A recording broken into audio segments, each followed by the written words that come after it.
بسم الله الرحمن الرحيم. الحمد لله والصلاة والسلام على سيدنا محمد وعلى آل سيدنا محمد. السلام عليكم ورحمة الله وبركاته. بخيرات سرتام. محاضرة أورو برنامج نشاني معجزة الإسراء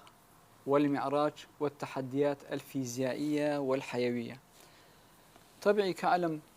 روش بروش برو بيش دروة ئێمە زیاتر لە عەزەمەت و قودرەتی خوای گەورە تێدەگەین و زۆر بە جوانی ئێمە کە لە شەستەکان لە ساڵی 1961 کە یەکەم جار رووسیا چوو لۆ بۆشایی ئاسمان و 69 ئەمریکا پاشەوی چووە بۆشایی ئاسمان. ئێمە زۆر لە حەقائیقی ئەو دینە ئەلحەمدە تێگەیشتین و زۆر واضح بوو کە ئێستا ئینشاء الله باسی دەکەین. خوای گەورە لە قورآنی پیرۆز دەفەرمێ أعوذ بالله من الشيطان الرجيم بسم الله الرحمن الرحيم سبحان الذي أسرى بعبده ليلا من المسجد الحرام إلى المسجد الأقصى. ليرة أسرى يعني سفر كردن بالشو حادثة لشو رويدا پیغمبر صلى الله عليه وسلم لحجاز لو قدس لو ديسان ليلك تكرار بو بعبده ليلا. طبعي ظاهري شو روش لسر زوي هي بوشاي آسمان هموي ظلماتا هموي ظلماتا. طبعي وش بوزانيا كتسونا بوشاي آسمان باشوي كغلافي تزوي تا 700 كيلومتر بروي اللي برز بيها هوا هر هي باش 700 كيلومتر هوا نامینی. ظاهرەی دروستبوونی شەو ڕۆژ لە سەرزەوی ئەوەیە کە تیشی ڕۆژ ئەگەر هات بە تەبقەی هەواکەت ئەو تیشکە پەر دەبیتەوە، پێی دەگوترێن ئیستیتارە یان بە ئینگلیزی سکەتەرینگ. کە پەرد بوو ئەوە ڕۆناچی دروست دەبی هەر وەک لەو ڕسمانە دیارە خاریزی غلافی جەوی سێر دەکەی تاریکە دێتە ژۆرێ ڕۆناکە. ئەوە تەسویرێکە ئەوە ڕۆژە خوارەوەی غلاف جەوی ڕۆناکە. ئەمما ئاسمان یان بۆشای ئاسمان سێر دەکەی هەمووی تاریکە. خوای گەورە لە سورة آية يكمل سورة أنعام كذا فرمي الحمد لله الذي خلق السماوات والأرض وجعل الظلمات والنور. ظلمات جمعة وظلمات والنور معطوف على السماوات والأرض. وات السماوات هموي تاریکە بۆشای ئاسمان لە بەتی لە بەروی هەوای تێدانێ. دووەمین نوقتە کەمە ئیسفادەی دەکەین لۆ چوونەوەی ئاسمان دوو کەلیمە هەیە ئەمە بەکاری دەینین. سعود بەرزبوونەوە لەگەڵ تەیەڕان لە چەند جێ لە قورئان کە باسی سەما و سەماوات کرای خوای گەورە ئەو مستەلحاتانەی لە قورئان ذکر کردیە. يعرج الملائكة يعرجون معارج يا پیغمبر دفرمي صلى الله عليه وسلم لحادثة إسراء معراج لمعجزة إسراء معراج ثم عرج بي لو كلمة عروج بكار هاتية ديسان كأوانتون لو بوشاي آسمان سيريان كرد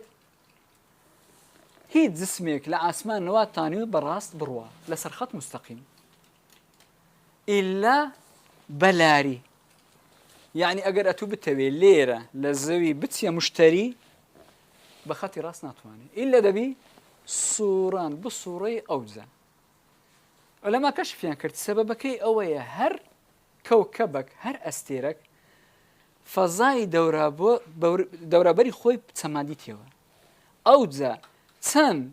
كوكبك يان أستيرك كجوربي أمن أون دت سمانة وكي زيادة وات إنحناء كي زيادة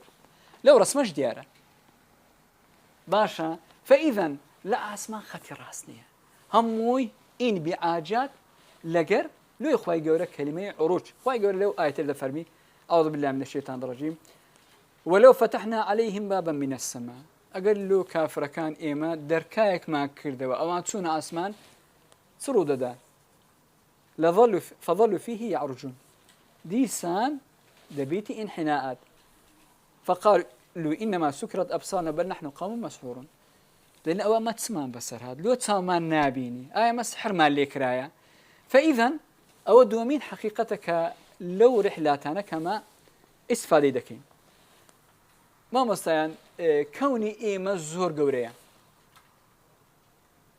أجر بتوي مسافة ما بين دو أستيرة قياسكي لو قياسات سبكاردي كيلومتر أما أو مسافة أجر كيلومتري بكار بيني بيدلين رقم فلكي رقمك زور قورية تعامل كردن لقريان ناخوشة علماء قوتيان بايكي تشتر بكار بيني وحدة يتشتر أويش لايتير وات السنة الضوئي سنة الضوئي تيا يعني لصالق دا تيشك سن مسافة دبري لصالق دا تيشك سن دروا نو نيو تريليون كيلومتر كذا كانو نيو 1000 مليون كيلومتر أوي بكاريان هنا قياس كرديني مسافات ما بين أستيركان يعني تيشك لا يكتسركا 600,000 كيلومتر دبري مسافة دبري أدي لدقك 8 مليون كيلومتر أدي لصالك نو نيو تريليون كيلومتر بيغمر صلى الله عليه وسلم لا جزء من الليل لا حجاز لو قدس لا قدس لو آسمان كان تم بيغمبري ديت تم مقابلة رب العالمين نويش فرز كرا صار بينزر هاتو سي موسى عليه السلام كرت مشاهد جهنم يعني بشاندا ديسان هاتا قدس لو نويج سبيني وابزام لو بيغمر كاني كرت سلام خوي غوريان ليبي او زهاتا مكة زي نوستن سارد نبوة هندك علماء دلين دقة بوا هو رأي علماء وإستباز ذكين مفروزة رحلة كزور سريع بأجر سريع نبي يك مجموعة مشاكل هي وخواي قورنا هيلي يك نقطة لسر أو دينا تزيل بكري إلا دبي كاتك زور كم بي والله أعلم أوان دلين دقة من دليل احتمالا والله أعلم زور كم ترى جيمس ويب قورترين تلسكوب إستا كدرس كرايا دائمي تري آوينكي دمترو نيوة بو آويني أتو دتواني فضاي خارجي ببيني آخر نقطة كديتيتيان سندورة لما نوها 3 مليار سنة ضوئي حدودي كون نوها 3 مليار سنة ضوئي هذه سنة ضوئي صالت سندروة أجلو خد بزانا حزمي كون كمان سنزورة إيه سدتينا لا موضوع كي ما موصين أيدي بستناو بوشاي آسمان دبي آقاي لو صار 5 نقطة يبي كلي ربرز دبيوه هوا ناميني ونيا إذن باربستوي هوا ضغط الزاوية دبي صفر إيه تدبي أقر ضغط الزاوية نما دوامين جاذبيش ناميني جاذبية استا أوي بردن ذكوت أردي واتا ديار قوي جاذبية راتشيشاني الزاوية هموش اللي خوي راد شيشي درجة حرارة سندبي نك صفر ناقص 207 ولا الصفر دبي تبفر أدي ناقص 207 سندا كذا لن إست حرارة يكون 6 كلفنا كذا كان ناقص 207 سليزي أدي لو زوي لو سارد نابي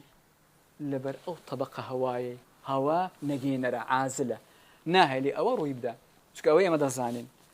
جرمي لجسمي جرم لو سارد روه الزوي جرمة دبي ببي تصفر خواي جور أو هواي دانايا أما يحفظ ذكر أو زار مخاطر إشعاع كوني كوزميكري لجر أشعاع فوق بنفسجي جمعت هيت روايتك جمالين وبيغمبر صلى الله عليه وسلم ذلك شيء خاص لبر كرديا أو ذات سويته أو رحلة سرود دا أجر بوزر كي أتو بتيا قلاي أسمان سرود دا أو ليرة سندكولي لا صد درجة لا صد درجة أو دكولي أجر بتيا ناو بيري لساتو بيز دكولي أجر بتيا سرتياي لحفتا دكولي واتتسن أتو برز بيوا زغتي هوا كم دبي أو لدرجة حراري كم دكولي لحفصة كيلومتر كآخر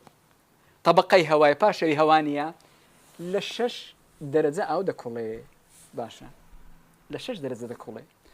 درجة حراري بسمان سنده 37 إذن أتو هر جيشتي حفصة كيلومتر هندك تيباريت سرودة دا جسمی ئینسانی چەندی ئاوە 6 إلى 7 لە 100 ئاوە دەست پێ دەکا هەموو ئەو ئاوانە کە لە جسمدا هەمووی دەبیتە هەڵم هەمووی دەمارەکانی خین پڕ دەبی لە بڵق جوولەی خین نامینێ نقطە یەکەم جوولەی خین نامینێ ئەو ئاوە کە بووە هەڵم کە چووە دەرێ چ گەرمیەک هەیە لە جسمت هەمووی سەحب دەکە ئەتوو دەبیە یەک طەبقە شەختە ئەو مجلە هەیە Aerospace Medicine and Human Performance واتە طب الفضاء والأداء البشري لە 2013 بەحسە چیان کرد لەسەر فەضای خارجی گوتی ئەوەی بەو جلکەی بەو طەبیعەتەی بستە بۆ شای ئاسمان لە 10 سرکەی لە خۆی دەچی لە 2 دقەی دەمری پێغەمبەر صلی الله علیه وسلم چی بەسەر هات باشە ئەمە لە جێیەک کە زەخت زۆرە دەچینە جێیەک کە زەخت کەمە بۆ شای ئاسمان هەموو هەوایەکان لە سیەکانت دەردی ئەتوو دەخن چێی 2 دقەی پێ ناچی باشە ئەوە زلکەکانی پێغەمبەر صلی الله عليه وسلم کە مسلمی ڕێوایەتە کردیە عمرو بن حەریث وقد لبس النبي إزار رداء جبة عمامة يعني زلشي اعتيادي بو زلكي بيغمبر صلى الله عليه وسلم فعلا سوى أدي احتياطات بيغمبر هيتي بسرنهات باشا أوي كدست بو شاي آسمان هيت بيغمبر تدريبي كر صلى الله عليه وسلم كبست بو شاي آسمان والله تدريبه شي دكن هر ساعاتك أتو لآسمان بي دەبی 7 ساعت لێرە تدریب بکەی تدریبەکە کووە ئەو نەفەرانەی دەبەنە قوڵای ئاو بە 15 متر لە 15 متر جاذبێ تقریبا نامینێ چەند تدریب دەکەن ما بین 6 مانگ إلى 3 ساڵ تا 3 ساڵ دەبی ئەتوو تدریبی بکەی باشە لۆ لەبەرەوەی جسمەکەت لەگەر فەزای خارجی هاوسەنگ بی باشە سێرکە چیسەی پرتەقال چی بەسەردێ جاذبیە نەما ئەوانەی کە لە قوڵایی ئاون یعنی تۆ فکر ناکەی لۆ ماسی ئێسکەکانی زۆر نەرمە چکە جاذبیە زۆر علاقە هەیە بە ڕقبوونی ئێسک کە ئێسک نەما جاذبیە نەما دەست پێ دەکا ئەگەر ساڵێک لە ئاسمان بمینێ ئەتوو 120 ئێسکە دەتوو نامینی هەمووی دەبیتە کونکون ئەگەر ساڵێک لەوێ بی ئەی نابینی ماسی ئێسکەکانی چەند نەرمە ئیدەن ئەوە تەدریباتە کە دەیکەم بەرەو ئاسمان بڕۆن ئەو جلکەی دەچ پێغەمبەر ببینە صلی الله عليه وسلم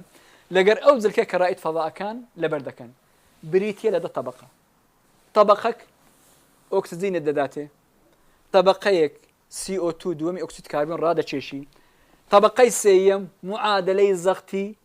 ئەو جێی دەکە کە زەخت نەمایە لەوێ تو لێرەی لە ژێر زەختێک بووی چوویەوێن دەر زەخت نەما چارەمین زلکێکە تەحملی 120 دەرەجە حرارە دەکا لەگەر ناقص 150 دەرەجە زلکی پێنجەم یان شەشەم هەمووی حساسیان یعنی مستەشعرات سێنسەراتی تێدایە لەبەرچی ئەگەر هاتوو لە فەزای خارجی بەرد ئەوجە بەرد ماشەڵڵە پڕە بەمەلاین هەیە پێیکەت ڕەسەن خەبەری بداتی ئاگات لێبی ئەتوو وەزعەت خەتەرە کە طبقەیەکی تر هەمووی گازە نەکۆم ئینسان حرارەکەی هەمووی فەقەت بکەن طبقەیەکی تر هەمووی ئیتیسالاتە لەگەر های کامیرە دێنستی فەئیدەن بەو نەوعەی ئەوانە بەو احتیاتانە دەچنە ناو قوڵای ئاسمان وای پێ ناکرد ئەگەر بەخۆی بەو نەوعەی بڕوە 2 دقە ناتوانی لە بۆشایی ئاسمانی تحملکە ئەو دە تەسەووری پێغەمبەر بکە صلی الله عليه وسلم ئەو ڕحلەیە دەبی کوو بووە ئەوە چەند تەفسیراتی دەبێ فلوية معجزة يعني تسي يعني عجز يعني إنسان بيناكري كاكا تبقى أقر تبقى دي يعني معجزة نما معجزة واتتين أجين باشا ما مستعين أو خذيه هي لزير دروز ذكري لبرتي لبروي أو تيشكانك كالروج لودي تا تأثيرينك يعني أو أجسام فضائية أنا تا نشي أو زلكا ما مستعين بتسندية ب$22 مليون تخو أقر بنوس الانترنت سعر ملابس رواد الفضاء ب$22 مليون لو رحلات فضائي بمليون نییە بە ملیارە واللهی خۆم جێم لێبوو لە ئۆبامەی گوتی کاکە ئەمە لەمە دوو ئەبحاسی فەضا پارەی سەرف ناکەین زۆر زۆرە ئەو ساڵە لە 6 ملیۆن دۆلار زیاتر سەرف ناکەین چونکە ڕۆیشتن 6 کەس بڕوە ئەدی کورسیەکە بەڕێیتان بە چەندیە بەخوای کورسی ترام ناگاتە ئەوەی یان مەلیک سعودیە هەر کورسێک بە 10 ملیۆن دۆلاریە ئەوەندە ئەتیزەی تێدایە اتصالات و مستشعرات و إلى آخره بتسن لبر دكري أو زلكة بتسول 5 دقيقة وزنك يتسند 125 كيلوغرام باشا جاذبية يعني ناتوانين أوانا برون سيرك أوش طبقاتي ناو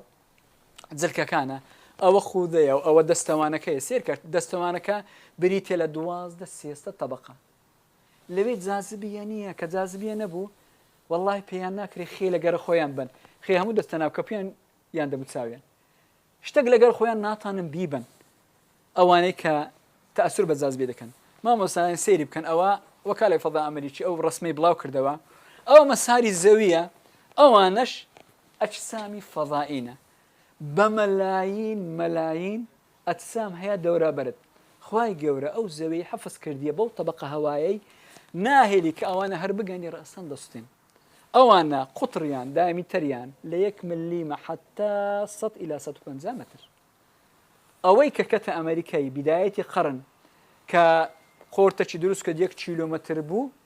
دريجة كيتسمى 7 متر بو أوزا حريقة زور قورتها 100 كيلومتر حريق دروس بو قورتايا زوري دروس كت هر أون دبو 7 متر بو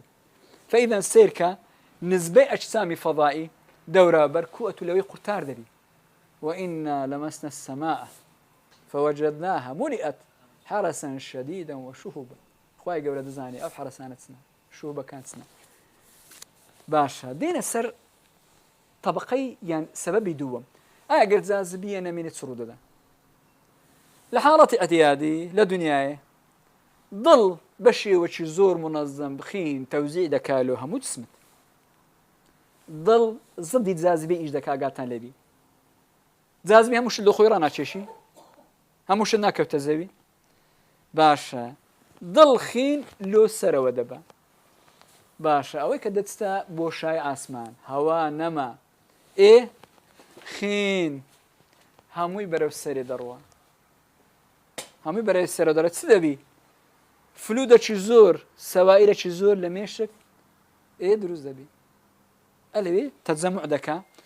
چی بەسەر دێ دەماغ دەڵێن تركيبي تشريحي دقوري اناتومي اوف برين دقوري اواني كلا رحله فضاء دين تاسي ماق اوانا توازنيان تيك داتي استا باشا فيديو كتان بشان ددم لمؤتمر صحفي رائد فضاء دودة قرات نقصيبك راسا لخوي داتي اوانا خين همي برو السري دروا تسي بسردي تماشي بيكام بك بيدا قوتري تشكن ليك بي مريشك بزانتي بسردي ئەوانەی کە زۆر لە قوڵای ئاسمان لە بۆشای ئاسمان دەمینین لەبەرچی لەبەرەوەی جاذبیە نەما تەوازنی ئینسانەوەی تێکچووی پێغەمبەر دەفەرمی صلی الله علیه وسلم کە ئەنگۆ لە سوبەینە لە خەوی هەڵدەستن ڕاستەن هەڵمەستە دانیشە الحمد لله الذي أحيانا بعدما أماتنا وإليه النشور دوسي آية الذكر زۆر کەس دەڵێ وەڵا هەستام سەرم سوورە لەبەرچی لەبەرەوەی کە تو درێژ بووی جاذبية بشيوة متساوي تأثيري ذكر سرتو كهستاي أو تساوي تكسو فلوي عندك دادن إيشم توازن كم دي أو ذا إيش خوم دكم فإذا أواني كدتنا قولاي آسمان تدريبي مستمر بخواي بيان ناكري برون زور تأثير لعضلاتي عندك لأنه صاروخ أو صاروخ أجر بزانن والله 20,000 مهندس اشتراكيان كردية لو درس كردن يك صاروخ باشا 20,000 مهندس لو يتسون آسمان يعني بصراحة رحلة بيغمبر صلى الله عليه وسلم أما بشتشي آساي نزاني زور زحمته دبي خواي قورة سي احتياطاتي داناي سي كردية أو مسافة زور كما أو زلكو أو تدريبو أو احتياطا أدي أقر أو مسافة بروي دبي خواي قورة سي كردبي باشا أو زارة ديرين السر أقر مخاطري أشعي كوني أو تيشكانية کە لە ڕۆژ لە ئەستێرەکان لە مەزەڕەتەکان دێتە دەرێ تیشکەکان چییە؟ ئێکسڕێی ئەشعی سیناوی لە خەستخانە وەردەگری گاما کە زۆر خەتەرە ئەلفا لەگەر پرۆتۆنات ئەوانە کە پێت دەکەوی خوای گەورە ڕەحمەتی کردیە طبقەی هەوای دانایە ئەو طبقەی هەوایە قبول دەکە ئەشیعە چاکەکان بینە سەر زەوی ئەوانەی خەتەرە ناهێلی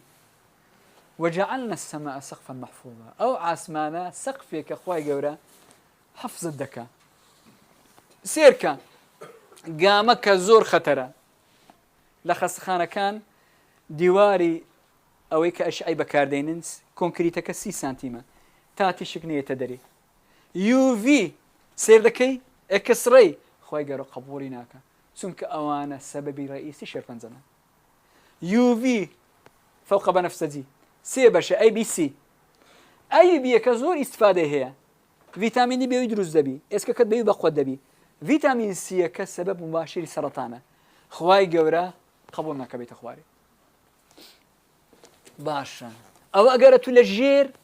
غلافی زەوی بی و ئەدەگەر تویە هەوانەما هیچ بربەستەک نییە هیچ حمایەک نییە لۆ تو فەزل کەچی خاص دروست دەکەن لە هێدرۆژین لەگەر پۆلی ئەفیلین طبقەیەکی خاص ئەو جا ئیسفادەی لێ ناکەن ئەو ئەشعەیە هەر دەردەچی نسبەتی کەمی دەگەڕێنیتەوە باشە ئەشعە کەونی جەماعەت یەک لەو شتانە کە ئەوی ئەگەر زۆر بمێنەی تووشی فقر دەمەکی زۆر دەبی لە هەر چرکەیەک جسمی ئینسان 2 ملیۆن خڕۆکەی سۆر کوڕەیە دەمە حەمر دەمری 2 ملیۆنیش دروست دەبی ژمارەی کوڕەیە دەمە حەمر لە جسمی ئینسانی چەندە 25 تریلیۆن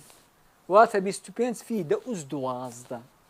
ئەگەر بچێ بۆشای ئاسمان لەو چرکەیە لە باتی 2 ملیۆن 3 ملیۆن کوڕەیە دەمە حەمر دەمری فإذا چەند فترە بمینی ئەوەندە خینت کەم دەبیتەوە کە ئەو جاذبیە نەما و مێشک پڕ بوو لە ئاو لە فلوت لە مائع چ دەبی زەخت لەسەر چاو دەکە تا ئێستا حەلی ئەوەیان نەدۆزیە لۆ ڕواد الفەضا لە ئاسمان چاویان باش نابینی لەبەرەوە زەختێکی زۆری لەسەر هەیە تەسی دەکاتە چاویان ضمور عضلات ضعف العضلات عضلاتیان زۆر زەعیف دەبی ناتانن بە حەڕیت خۆیان بڕۆن تەفەرات ئەشعە یەک لە مشکلەکان چییە کە DNA مەسئولە لە تەقسیمی سێڵەکان ئەو تەقسیمەی تێک دەدەن فکە سێڵەکان شانەکان زیاد دەبن بە شێوەی غێر طبیعی زیاد دەبن دێنە سەر ئاخر 2 سلاید تأثیری ئەشعەی فوق بەنەفسەجی ئەو چییە سێرکەن ئەوەی کە لە ڕۆژ دەردەچی ئەی زۆر باشە لۆ جسمی ئینسان لۆ ڕوەک بی دەتوانی بێتە سەر زەوی سی ئەشعەکە زۆر بە قووەتە قبول ناکە خوای گەورە ئەو هەوای دانای بێتە سەر زەوی لە ئوسترالیا باسییان کرد گوتیان ئەو طبقەی ئۆزۆن کە زۆر خەفیف بوو فعلا تەزیلی زۆر سەرەتانی جلت کرا پێش 2 ساڵ بەحسێکی عەلمیمان کرد لەسەر ساڵێک ئەمە ئەشعەی فوق بەنەفسەجی ما قیاس کرد لە هەولێری مەلا بانجی دەدا جیهازمان دەدا بەرامبەر ڕۆژ حتا ڕۆژ ئاوا دەبوو باشە قیاسمان کرد UV فاکتەرەکەی پێدەن UV ئیندێکس ڕقەمەکەی ما بین 1 و 4 ئەگەر بگاتە 7 دەبی ئاگا لەبینە یە دەری 7 ما فوق خەتەرە ئەمە لە هاوین لە هەولێری 12مان تەزیل کرد 12 لۆیە تەوسیەمان کرد گوتمان ما بین سعات 9 إلى 2 محاول بکەن مێنە دەرێ چونکە سەرەتان ئەلێرە یان لێرە لەسەر پێستەکەت احتمالە زۆر معڕەز بێ ئەوانەی کە زۆر لە دەرێنە عەمەلەیە شورتە مرۆڕە إلى آخره ئەوە لە مؤتەمەرێکی عەلمی نێودەوڵەتی تەقدیممان کرد ئەو دوو تەڵەبەیە کە لە بندەستم ئیشیان دەکرد نەتیجەی زۆر غەریبیان دێت داتای هەولێرمان خڕ کردەوە ئایا ئەوروپا ساردێن هەولێر ئەوروپا ساردە مەفروض وایە سەرەتانی پێست لە عێراق زۆربیان لە ئەوروپا دەبی لێرە زیاتر بی چکە گەرمە ئەوروپا لێرە زیاتر بوو لەبەر چی لەبەرەوەی خەڵک لەوێ خۆی زۆر ڕوود دەکە الحەمدولله فەزلی ئیسلام باشە ئەو لیباسەی دایتەمە خاستن کچەکان کە لەمە ناسکترن باشە ئەومان دیتەوە مەفروض وایە واللهی دەبی ئێرە زیاد بی نسبەی سەرەتان دەبی لای ئێمە زیاد بی بەعکسەوەمان دیت ئەو مەشاکلانە کە UV دروستی دەکا ئەو نەوع سەرەتانەیە یان شەیخوخە الموبەکرە سەرەتان قاعدی و سەرەتان خەلە حەرشەفە یان کاتراکت ئاوی سپیکە دەلێن لۆ ئەوانەیە کە زۆر لە دەرێنە یەک مەجموعە مەشاکل لۆ دروست دەکات دیسان خوای گەورە ئەو هەوایە دانایە کە قبول ناکە بێتە سەرزەوی ئەشیعەی UV بیەکە واللهی شتێک دەیگەڕێنی قەت تەسەور ناکەن ئەگەر ئەوە بکەوتە سەر پشتەوەی چاوڕاستن کۆرەی دەکات ئەو لینزەی دەبین ئەو عەدەسەیە کە بە چەند ملیمە ناهێلی UVB بستە پشتەوە UVB بچێ سەفرەی لە سێبەریش دانیشی هەر پێت دەکەوی لە جام دێتە ژۆرێ هیچ بربەستەک نییە بەقوتە خوای گەورە هەندێک وەسائلی زۆر بەسیتی دانایە قبولی ناکە تەسیری ئینسان بکە جەمعەت نەفەرێک چووە بۆ شای ئاسمان ئەلحەمدە تەوا بوو ناتوانانی لێ بگریێ جاذبیە نییە قەلەم حبر لەوێ ئیش ناکە چکە جاذبیە نییە یەک لە فەزلی خوای گەورە ئەتوو کە شەوان دەنوی چاو تاریکەوە نییە ئەوانەی دەبینن لە ئاسمان بنوی دائیمی ئەوانە دێتە ناو چاوت ئەشعەی کەونیە پێ دەڵێن الألعاب النارية في العين ئەدی فەزلی خوای گەورە نییە چاوت دەقوسێنی ڕەشە تاریکە ئەدی بچێوێندر نییە ئەوانە دائیمی لە چاو دروست دەبی ئەدی ئەگەر بگریەی گریانە کۆچی کەلای لێرە دەبی نایتە خواری جاذبی نییە عارەقەی بکەی ئەدی ڕادەوەستی هەموو شتت مشکلەیە هەموو شتت مشکلەیە لۆیێ دەلێن الكوكب الأرض كوكب مبارك مرتاح زراعة هوات لێرە سرعی با چەندە مەگزیمەم تۆرنادۆ ناگاتە 250 کیلومتر لە یەک ساعت لە مشتری 500 کیلومتر لە یەک ساعت واللهی لێرە 500 بی یەک بینای نامینێ ئەدی ڕەحمی خوای گەورە نییە باەکەت هەوا زراعة هەناسە إلى آخره پێغەمبەر صلی الله عليه وسلم لۆ سوبەینێ کابرا هات گوتی یا ڕەسوولە وەرە ئەتوو قودس کووە کابرا پێغەمبەر صلی الله عليه وسلم شەوی چوویتە قودس وەرە پێم بڵێ چەند دەرکەی هەیە ڕەنجی کووبوو گەورەیە گچکەیە هیچ ڕوایەتەکەی مامۆستا پێغەمبەر کەت لە خۆی چوو پاشان چەند غەزەواتی کرد خۆ کە ئیسرا میعراج ڕوویدا نوێژ فەرز نەکرابوو وایانە ئوستاز وایانە هات پێغەمبەر فەرمووی صلی الله عليه وسلم واللهی خوای گەورە قودسی هینا پێشم چی سوئالیان کرد باشە پار لە کولیە شەریعە سیمینارم تەقدیم کرد عینە لەسەر مۆزوعی یەک لە ئوستازەکان قسەچی کرد ئەو ڕیوایەتەی نازانم فەرمووی کە پێغەمبەر دانیشتی بوو صلی الله عليه وسلم جبریل هات یا محەممەد صلی الله عليه وسلم وەرە لەو مقابلەی خوای گەورە گوتی پێغەمبەر کە هەستا بەرداغێک ئاو هەبوو باشە ڕژە پێغەمبەر چوو هات بەرداغ بکەوی بە چەند سانیەی ئاوەکە بەتاڵ دەبی یەک دوو سانیە گوتی چوو هاتەوە نەبوو تەواو نەبوو هێشتا پەتکە هەمووی بڕژێ واتە بە ئەجزای سانی یانکو ئەو حاڵەتە ڕوونادە والله أعلم يعني تفسيرات خۆمانە سێرکە مامۆستا ئەوە جلکەکانە کە لەبەر دەکەن سێرکە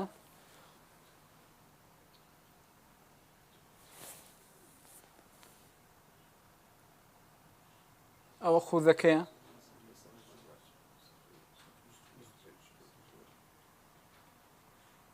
تەدریبەکەیە چەندە 6 مانگی لە 3 ساڵ ئەوەندە دەبی تەدریب بکەیت تا بتوانی لە فەزای خارجی بژی بتوانیت چەند هەر ساعتێک لەوێ دەبی 7 ساعت ئەتوو تەدریب بکەیت مامۆستەکە باسی ئەوەی دەکەین کە باسی ئەوم کرد گوتم ضمور عضلات قوتەکەی نامینێ سێرکە لەگەڵ ڕائید فەضاک مقابلە دەکرێت پاشەوەی لە ڕیحلەی هاتینە انشاءالله دەکرێت یا الله سێرکە مامۆستا ناتوانێت بەرداغاچی بگری سەیتەرە لە سەری ناکرێ نەیزانی بەرداغ لە دەستی کەت قەلەم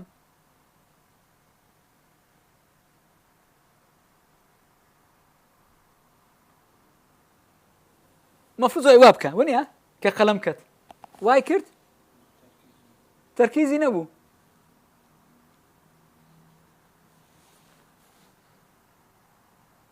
بزانە کە قەلەم دەکەوی هیچ حەسی نییە. والسلام عليكم ورحمة الله وبركاته. أزمائين جزاك الله تساكم ممنون تانم كاكا أزيتان شيشا خلا موفقك يا ربي.